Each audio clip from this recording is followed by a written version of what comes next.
नमस्कार दोस्तों। आइए सुनते हैं सुभद्रा कुमारी चौहान के द्वारा लिखी कहानी दो सखियां।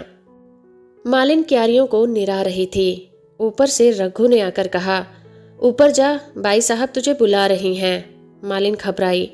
सवेरे ही सवेरे बाई साहब ने बुलाया है, कोई अपराध तो नहीं हो गया? वो हाथ की खुरपी रखना भी भूल गई। क्षण भर में हाथ में खुरपी लिए वो बाई साहब के सामने जा खड़ी हुई और पास ही उसकी धोती का पल्ला पकड़े खड़ी थी उसकी छोटी सी बेटी रम्या। मालिन रोज रोज हमारी मुन्नी पढ़ने जाती है और स्कूल में बैठी बैठी थक जाती है। इधर तुम्हारी रम्या दिन भर घास खोदती है और बगीचे में मजा करती है। अब ये ना होगा, रम्या को भी पढ़ने जाना पड़ेगा।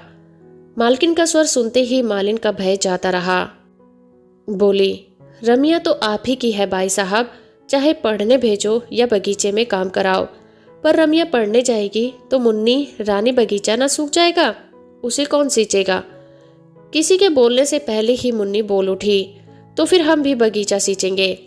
रम्या पढ़ने न गई तो हम भी न जाएंगे, चाहे कुछ भी हो जाए। मालिन ने कहा, पर रम्या के पास पट्टी भी तो नहीं है, पुस्तक भी तो नहीं है, कौन देगा मुन्ना रानी? मुन्नी बोली, पट्टी और पुस्तक का बहाना मत करो मालिन, हम देंगे, पर रम्या पढ़ने नहीं जाती तो हम भी नहीं जाएंगे। ये लो, कहती हुई पट्टी और पुस्तक फेंक कर मुन्नी भाग गई। माँ ने उसे पकड़कर कहा, ठहर जा मुन्नी, रम्या भी पढ़ने जाएगी। पर मुन्नी तो किसी न किसी बहाने से पढ़ने न जाने का बहाना चाहती थी। मालिन के हाथ से खुरपी लेती हुई बोली, माँ, रम्या कैसे जाएगी पढ़ने? उसके पास साफ कपड़े नहीं हैं। मैं बगीचे में काम करने जाती हूँ। मुन्नी जीने से नीचे उतरने लगी। मुन्नी को आखिर पढ़ने के लिए जाना ही पड़ा, साथ ही जबरदस्ती रम्या को भी जाना पड़ा। पट्टी पुस्तक घर में ही ढूंढकर दे दी गई। मुन्नी का ही एक पुराना फ्रॉक पहनकर रम्या पहले दिन स्कूल गई। धीरे धीरे दोनों में खूब मेल हो गया।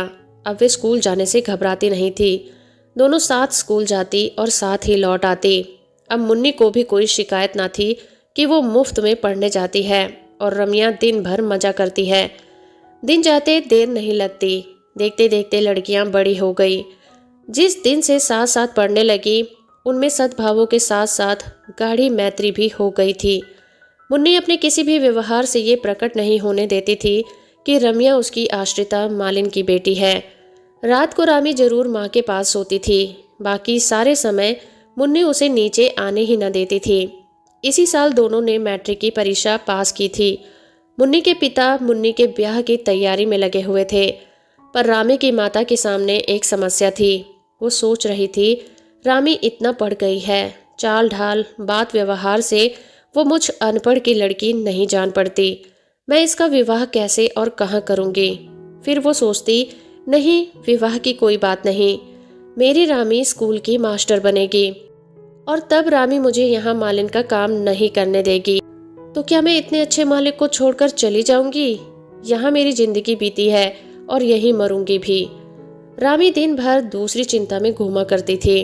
उसे माँ के साथ बगीचे में काम करना अपने को लज्जा और संकोच मालूम पड़ता था, पर यह भी न सहा जाता था कि उसकी माँ दिन भर मेहनत करे और वो बैठी रहे।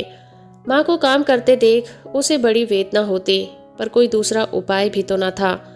उसने सोचा, परीक्षा फल के निकलते ही चाहे पास होऊं या फेल, मैं कहीं न कहीं कोई नौकरी कर लूंगी। 15-20 रुपए ही मिलेंगे तो क्या हुआ? माँ को दिन भर मजदूरी तो नहीं करनी पड़ेगी। माँ ने बहुत कष्ट उठाया है, पर वो बूढ़ी हो चली हैं। अब उन्हें अधिक दिन कष्ट नहीं सहने दूंगी। और इसी निश्चय के अनुसार उसने कई स्कूलों में प्रार्थना पत्र भी भेज दिए। मुन्नी की खिचड़ी अलग ही पक रही थी। उसे चिंता थी रामी के ब्याह की। वो सोच रही थी, हम दोनों साथ साथ पढ़ी और बड़ी हुई हैं, साथ ही मैट्रिक की परीक्षा दी है और अब विवाह केवल मेरा हो रहा है। रामी का भी तो विवाह होना चाहिए। रामी का विवाह उसकी माँ के लिए ना हो, पर फिर रामी को पढ़ा लिखा कर किसी अनपढ़ के गले में बांधना भी कितना बुरा होगा। पिता की लाडली मुन्नी अपने इन उठते हुए भावों को दबा न सकी। एक दिन पिता से बोली, बाबूजी, रामी को तुम ही ने पढ़ाया लिखाया है, उसके विवाह की फिक्र भी तुम ही को करनी होगी। अब उसका विवाह किसी गंवार से तो नहीं कर सकेंगे। पिता ने आश्वासन भरे स्वर में कहा। उसके विवाह के बाद अब रामी का ही विवाह का नंबर आएगा। मैं लड़के की तलाश में हूँ। मुन्नी का भाई जगत सिंह, जो इधर 5 साल से विदेश में था, आज आ रहा है।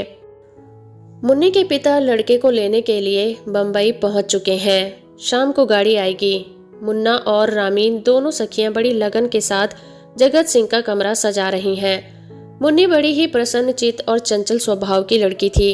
वो स्वयं खुश रहना जानती थी और उसके पास रहने वालों को भी खुश रहने पर विवश किए रहती थी। भाई की मेज पर एक सुंदर टेबल क्लॉथ बिछाते हुए मुन्नी बोली, देख रामी, मैंने तेरे विवाह के लिए भी पिताजी से कहा है। वो कोई सुंदर सा वर तेरे लिए पढ़ा लिखा वर खोज देंगे। और मुन्नी ने एक हल्की सी चपत रामी के गालों पर जड़ दी। रामी उदासी में बोली, पर मैं तो विवाह ही नहीं करूंगी। मुन्नी हंसते हुए बोली, ऐसा तो मत बोल रामी, तुम मुझसे डरती नहीं? मैं कहीं मचल गई तो पिताजी को मेरे ब्याह से पहले तेरा विवाह ही करना पड़ेगा। स्कूल जाने के बाद भूल गई क्या? और दोनों हंस पड़ी। अचानक श्रृंगार मेज पर पड़े आईने में दोनों को अपना प्रतिबिंब दिखाई पड़ा। मुन्नी कुछ देर देखती रही, फिर बोली, रामी, मैं तुझसे गोरी हूँ, पर सुंदर तू ही मुझसे ज्यादा है। अच्छा देख, तुझसे कहे देती हूँ, तू मेरे पति के सामने मत आ जाना। कहीं ऐसा ना हो कि वह मुझे छोड़कर तुझे पसंद कर ले। मुन्नी को एक धक्का देकर रामी बोले, अब तुम मेरा मजाक तो मत उड़ाओ। कहाँ तुम और कहाँ मैं, बहुत फर्क है। तुम मुझसे गोरी भी हो और सुंदर भी हो, पर फिर भी तुम घबराना मत। मैं तुम्हारे पति के सामने नहीं आऊंगी। तुम्हारे ऊपर उनका जो प्रेम होगा उसमें क्षण भर भी न ले पाऊंगी। अब खुश हुई? मुन्नी बोली, पर सुंदर मुझसे तू ही ज्यादा है। मेरा दिल कहता है और ये दर्पण भी कहता है, जी चाहता है इसे तोड़ दूं। फिर कुछ ठहर कर बोली, अच्छा भैया को आने दो, जिसे सुंदर कहेंगे बस वही सुंदर है, ठीक है ना? और फिर चाहे बंदर को ही सुंदर कह दे, रामी ने कहा और एक फूलदान में फूल सजाने लगी। दोनों हाथ रामी की पीठ पर धम से पटकते हुए मुन्नी बोली, यहाँ बंदर कौन है, तू कि मैं? बोलना। रामी ने कहा, न तुम न मैं, पर कहीं वे किसी तीसरे को ही सुंदर न बता दे। जगत सिंह को लेने उनके पिता, मुन्नी और बहुत से लोग स्टेशन पहुंचे थे और घर आए। बहुत देर तक घर में चहल पहल मची रही। जगत कुछ अस्वस्थ था। सबसे विदा लेकर वो सोने के लिए अपने कमरे में आया। कपड़े उतारकर वो लेट गया।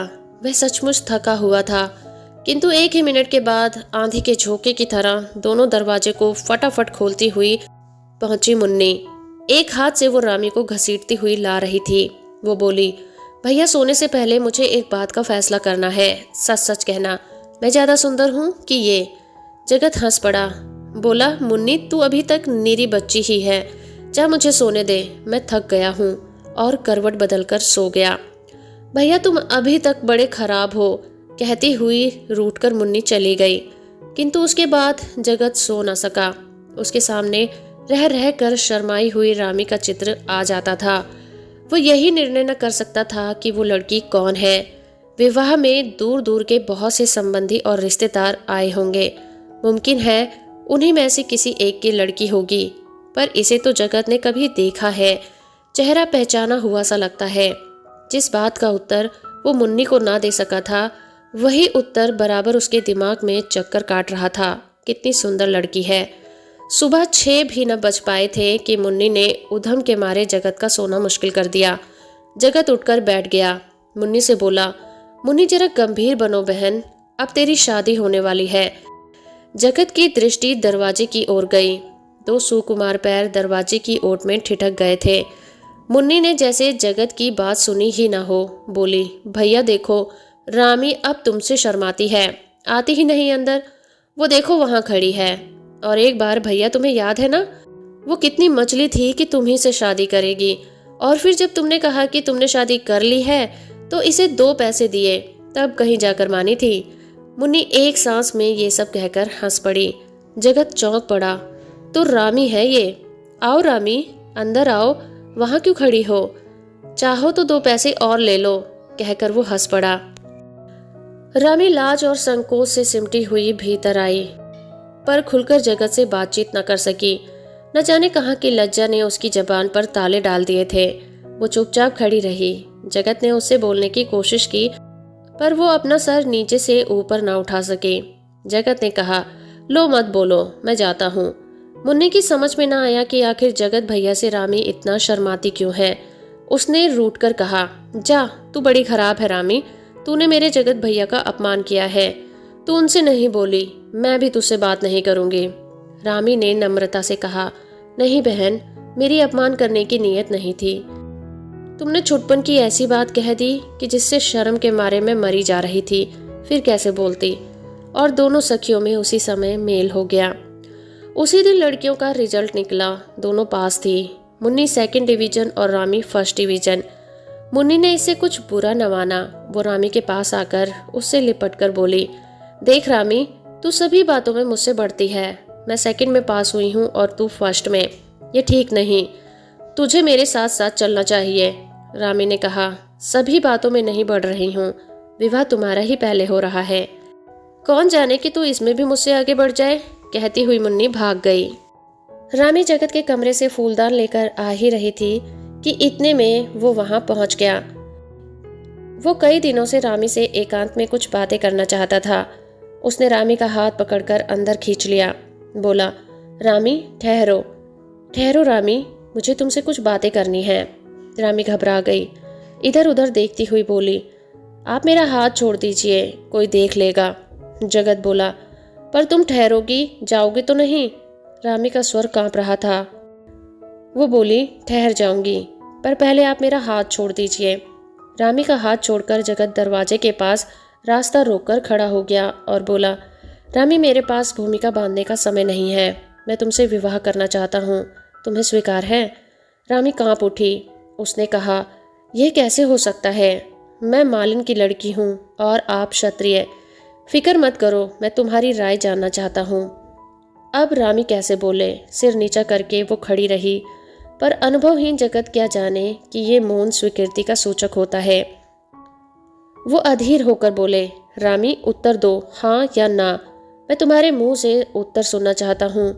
तुम खुशी से स्वीकार कर लोगी तो ठीक है, इनकार करोगी तो मैं तुम पर किसी तरह का दबाव नहीं डालूंगा। सच्चे आदमी की तरह मैं तुमसे पूछता हूँ, क्योंकि मैं तुमसे विवाह करना चाहता हूँ, पर तुम्हारी अनुमति से, तुम्हारी इच्छा के खिलाफ नहीं। रामी फिर चुप। जगत से ना रहा गया। उसने फिर से रामी का हाथ पकड़ लिया और बोला, रामी, मेरा भविष्य तुम्हारे उत्तर पर निर्भर करता है। बोलो, तुम्हारी इच्छा के खिलाफ मैं तिल भर भी इधर से उधर न जाऊंगा। बोलो, तुम्हें स्वीकार है? मैं पहले ही स्वीकार कर चुकी हूँ। कहती हुई हाथ छुड़ाकर रामी भाग गई और सीधी जाकर अपनी माँ की खाट पर लेट गई। उसने मन ही मन कहा, रामी के चट्टी ठाकुर, तुम ही रामी को भुला देते तो रामी का दुनिया में कौन रह जाता। जगत ने अपना निश्चय पिता को सुनाया। पिता के पास काफी पैसा था, रुपयों का उन्हें लोभ न था। फिर वो स्वयं रामी को बहुत चाहते थे। इस बात पर किसी को कुछ ऐतराज हुआ तो जगत की माँ को। वे किसी बड़े आदमी के साथ संबंध जोड़ना चाहती थी। एक मालिन की लड़की से ब्याह करके उनके दृष्टिकोण से समाज में उनकी प्रतिष्ठा बढ़ने की जगह कम हो जाएगी, पर उनकी कुछ न चली। एक ही मंडप में रामी का विवाह जगत से और मुन्नी का विवाह शांति स्वरूप से हो गया। तो दोस्तों, अभी आप सुन रहे थे सुभद्रा कुमारी चौहान के द्वारा लिखी कहानी दो सखियां। कहानी और मेरा प्रयास अगर आपको अच्छा लगा है तो आप इस वीडियो को लाइक, शेयर और चैनल को सब्सक्राइब करना बिल्कुल मत भूलिएगा। और आपके कमेंट हमारे लिए महत्वपूर्ण है, इसलिए कमेंट करते रहिए।